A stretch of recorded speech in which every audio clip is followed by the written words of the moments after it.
2 রাকাত নামাজের তাশাহুদ পড়ে দাঁড়িয়ে গেলে করণীয় কি? এই ভুলটা আমাদের প্রায় হয়।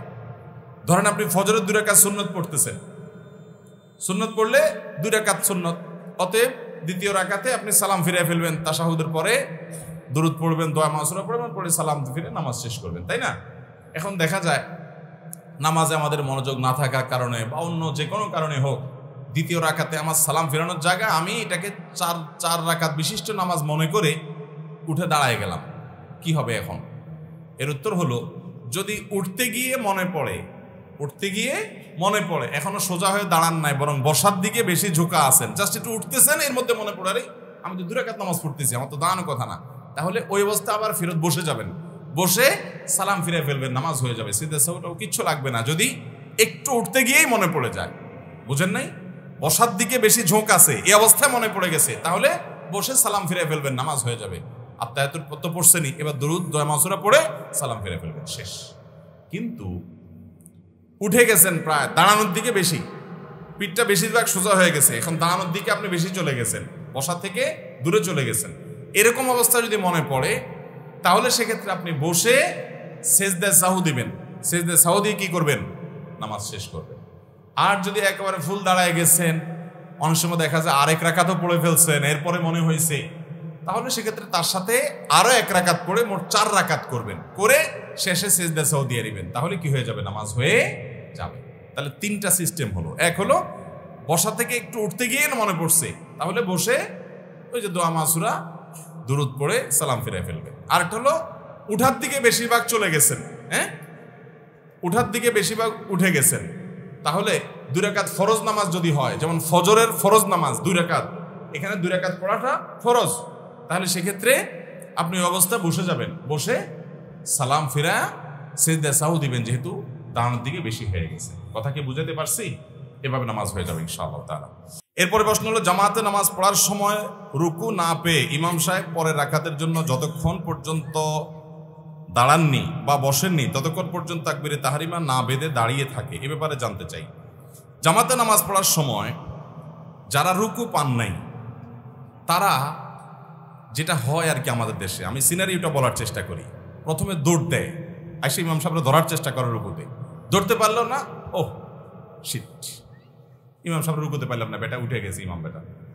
যখন দাঁড়ায় গেছে, ইমাম মাথা সোজা করে ফেলছে, তখন এবার দাঁড়ায় দাঁড়ায় মোবাইল টিপে অথবা দাঁড়ায় থাকে, আর যুক্ত হয় না। কেন যুক্ত হয় না? যুক্ত হয় লাভ কি?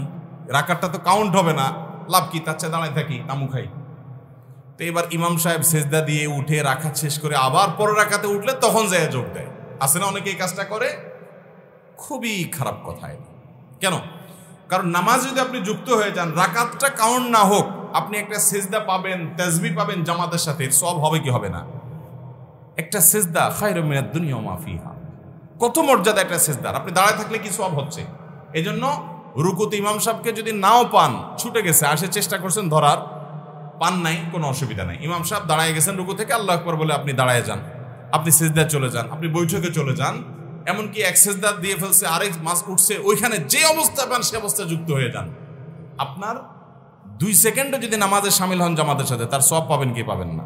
দাঁড়ায় থাকলে কিসে সওয়াব পাবেন? এটা ভুল।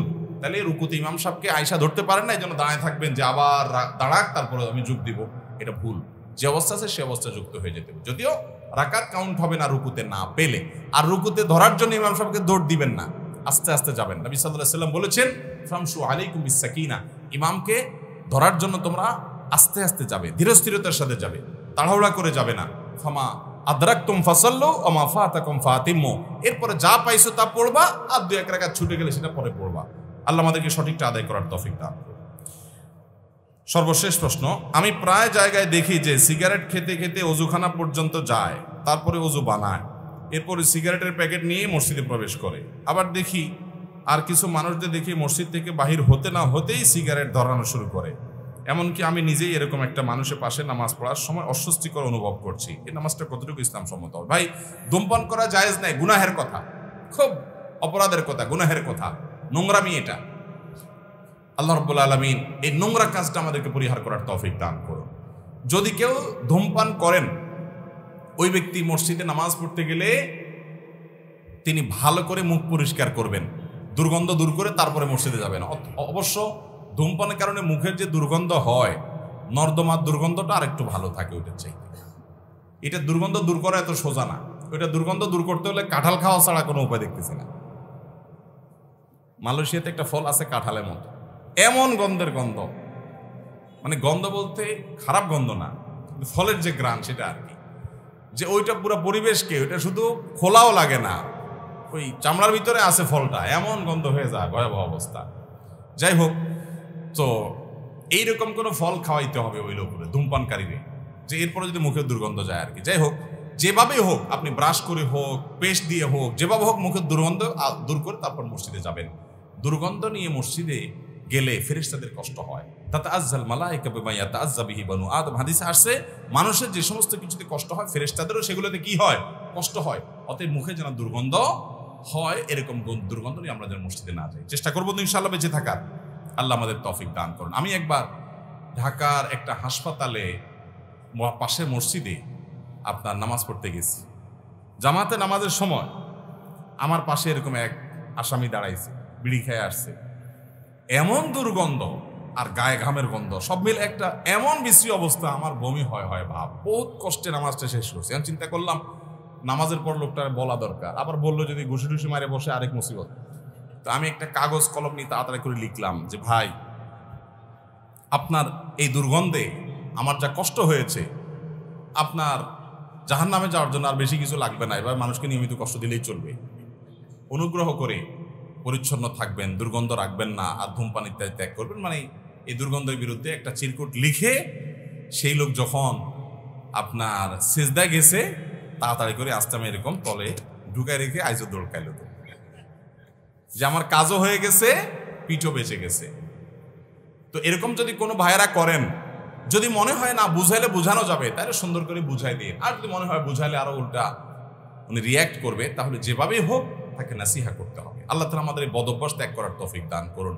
ভাই, ধূমপান যারা কাজ করেন একটু এরকম হাত দিয়া মুখের মধ্যে হা করে দেখেন তো গন্ধটা কেমন লাগে।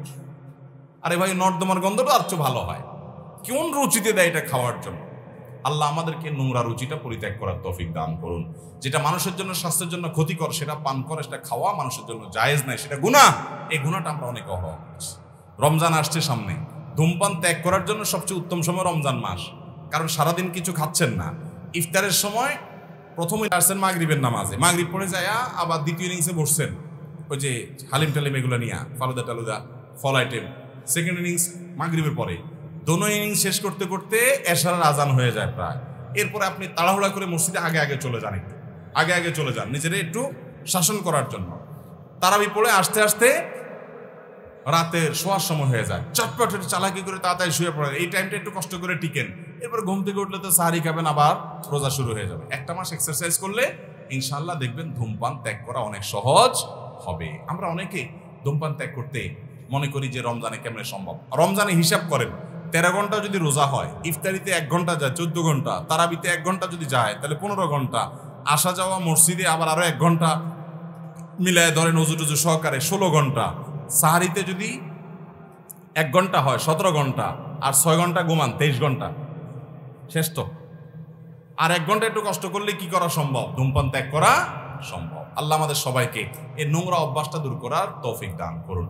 যদি কেউ ধূমপান করে পরিষ্কার করা ছাড়া মসজিদে ঢুকে, তার নামাজ হয়ে যাবে, খবরদার। আবার ধূমপান করছেন এই উজুতে নামাজে ঢুকা, মসজিদে ঢুকা ছেড়ে দিলেন, বা জামাতে নামাজ পড়া ছেড়ে দিলেন, বা নামাজে ছেড়ে দিলেন, সেটা কিন্তু গুনার উপর আরো ডবল গুনাহ হবে। ওইটা কিন্তু করা যাবে না। নামাজ পড়বেন অবশ্যই, মুখটাকে পরিষ্কার করে দুর্গন্ধ মুক্ত করার চেষ্টা করবেন। আল্লাহ আমাদের সবাইকে আমলের তৌফিক দান করুন। هذا ما عندي والعلم عند الله وجزاكم الله خيرا سبحان الله وبحمده سبحانك اللهم وبحمدك أشهد أن لا إله إلا أنت أستغفرك وأتوب إليك